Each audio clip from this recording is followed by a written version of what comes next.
میری شادی ہوئی تو سب نے مجھے کہا یہ تمہارا چھوٹا دیور ہے، چھوٹا اور گھر میں سب کا لاڈلا ہے، جو کہے اس کی بات ماننی ہے۔ میں بھی اسے بچہ سمجھ کر گلے لگا لیتی۔ وہ ہر رات مجھ سے ایک شرط لگاتا، میں بچہ سمجھ کر مان لیتی اور پھر توقع کے مطابق وہ ہار بھی بار بار جاتا۔ پھر ایک دن تو اس نے میرے ہوش اڑا دیے۔ اس رات دیور کی شرط میرے لیے: میرا نام عائشہ ہے اور کچھ دن پہلے ہی میری شادی ہوئی ہے۔ میرا سسرال کافی بڑا ہے، میرے 2 بڑے جیٹھ ہیں اور ایک چھوٹا 15 سال کا دیور ہے۔ میں اپنے سسرال میں جب قدم رکھ کر آئی تو میرا دیور میرے آگے پیچھے گھوم رہا تھا اور میرے پاس آ کر بیڈ پر بیٹھ گیا۔ میری بڑی جیٹھانی کہنے لگی، عائشہ اس کا خیال رکھنا، یہ گھر کا سب سے چھوٹا اور لاڈلا ہے، اس کی کوئی بات ماننے سے منع نہ کرنا۔ انہوں نے مجھے شرارتاً کہہ دیا۔ میں نے ہاں میں سر ہلا دیا اور اس کے گال کھینچ کر اسے لاڈ کیا۔ بدلے میں اس نے مجھے سب خواتین کے سامنے میرے گالوں پر بوسہ دے دیا۔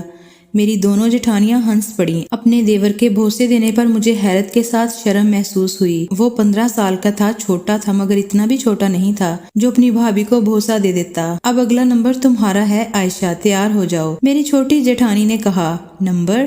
میں کچھ سمجھی نہیں بھابھی، میں نے حیرت زدہ لہجے میں پوچھا۔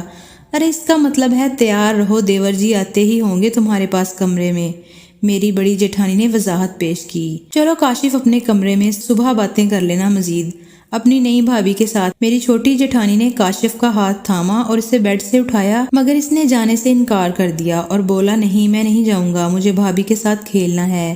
آج تمہارا بھائی کھیلے گا اس کے ساتھ، تم پھر کبھی کھیل لینا۔ چلو اب میرے ساتھ زیادہ کھیلنے کا من کر رہا ہے تو میرے ساتھ کھیل لو۔ میرا دیور نہیں جا رہا تھا مگر میری جٹھانیاں اسے زبردستی اپنے ساتھ لے گئیں۔ ان کی باتیں سن کر میرا سر چکرانے لگا تھا، خاص کر اپنے دیور کی باتیں مجھے بہت بری محسوس ہوئی تھیں۔ آخر وہ کون سا کھیل کھیلنے کی بات کر رہا تھا؟ رات کے اس پہر وہ بھی اپنی نئی نویلی دلہن کے ساتھ کھیل کون سا کھیلا جاتا ہے؟ اتنے میں میرے شوہر کمرے میں آ گئے، میں سب کچھ بھول کر ان میں مگن ہو گئی۔ صبح جب ہوئی تو دیر سے اٹھی، گھر کے سب افراد ناشتہ کر چکے تھے۔ مجھے شرمندگی ہونے لگی کہ میں نے سونے میں زیادہ دیر لگا دی۔ بھابھی میرے شوہر کہاں ہیں؟ کہیں دکھائی نہیں دے رہے ہیں۔ اپنے شوہر کی کمی محسوس کرتے ہوئے میں اپنی بھابھی سے پوچھا، وہ کسی کام سے باہر گیا ہے، تم فریش ہو جاؤ، میں تمہارے لیے ناشتہ بناتی ہوں اور تمہارے کمرے میں ہی بھیج دیتی ہوں۔ میں اپنے کمرے میں آ گئی۔ بھابھی 2 لوگوں کے لیے کھانا بنا کر لائی۔ میں نے جب پوچھا دوسرا کون ہے ساتھ تو وہ کہنے لگی، ہمارا لاڈلا دیور، وہ تمہارے ساتھ ناشتہ کرنا چاہتا ہے، اس لیے صبح سے تمہارے اٹھنے کا انتظار کر رہا ہے۔ میرا دیور بھی کمرے میں آ گیا تو بھابھی کمرے کو بند کر کے باہر چلی گئیں اور ہم دونوں ناشتہ کرنے لگے۔ میرا دیور نوالے بنا بنا کر مجھے کھلا رہا تھا۔ اس کی محبت دیکھ کر میں نے اسے لاڈ کیا۔ وہ اچھا لڑکا تھا، میں نے اسے گال پر بوسہ دیا تو وہ خوش ہو گیا اور میرے منہ میں نوالا ڈالا تو انڈا اپنے سینے پر گرا۔ اس نے فوراً میرے سینے پر ہاتھ مارنا شروع کر دیا۔ مجھے لگا وہ انڈے کا داغ مٹا رہا ہے۔ اتنے میں میرے شوہر بھی کمرے میں آ گئے۔ انہوں نے اپنے بھائی کو کمرے سے باہر بھیج دیا اور مجھے محبت بھری نگاہوں سے دیکھنے لگے۔ میں ان کے ارادے سمجھ چکی تھی، اس لیے فوراً شرما کر کمرے سے باہر چلی گئی۔ میں اپنی چھوٹی جٹھانی کے کمرے میں گئی تو دیکھا وہ میرے چھوٹے دیور کی پینٹ کے زپ کو ٹھیک کر رہی تھیں۔ مجھے یہ بات بالکل اچھی نہیں لگی تھی۔ میری دونوں جٹھانیوں نے اسے کچھ زیادہ ہی سر پر چڑھایا ہوا تھا۔ وہ لڑکا تھا 15 سال کا، سب کچھ مردوں جیسا تھا اور جذبات بھی مردوں جیسے ہی تھے۔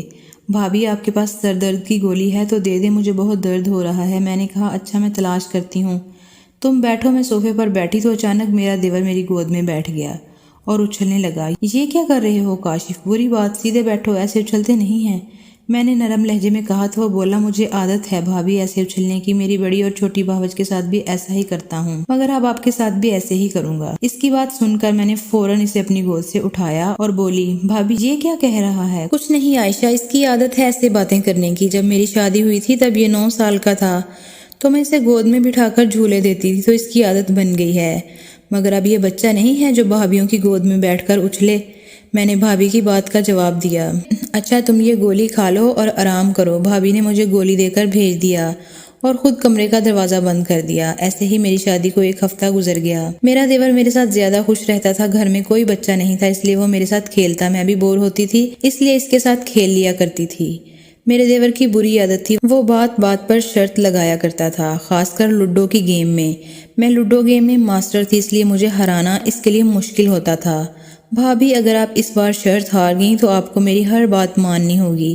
اچھا ٹھیک ہے، مان لوں گی۔